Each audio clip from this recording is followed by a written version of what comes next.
حیات و قسمتی، شهد و شکر آمیزی ما.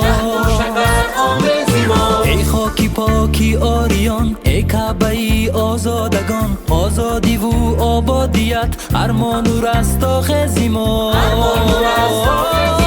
گل رنگ و گل بو گشته ای، خوش رو و دل جو گشته ای، با لحن رود و اندلب شعر و سخن گو گشته ای. پر فیض و احسان بود و باد، هر روزی عمری تو وطن، گل گل شکوفان بود و باد، هر روزی عمری تو وطن.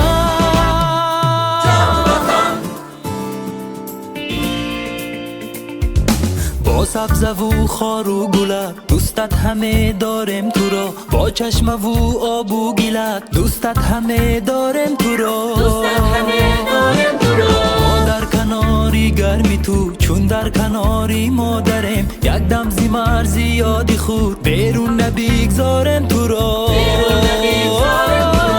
رنگ و گل بو گشته ای، خوش رو و دل جو گشته ای، با لحن رود و اندلب شعر و سخن گو گشته ای. پر فیض و احسان بود و باد، هر روزی عمری تو وطن، گل گل شکوفان بود و باد، هر روزی عمری تو وطن.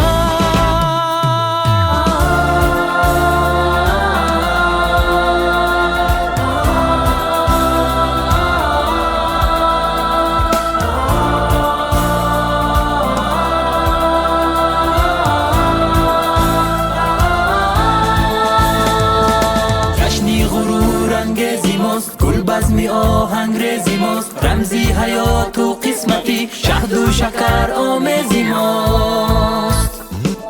ای خاکی پاکی آریان، ای کعبه ای آزادگان، آزادی و آبادیت ارمان و رستاخیزی ما.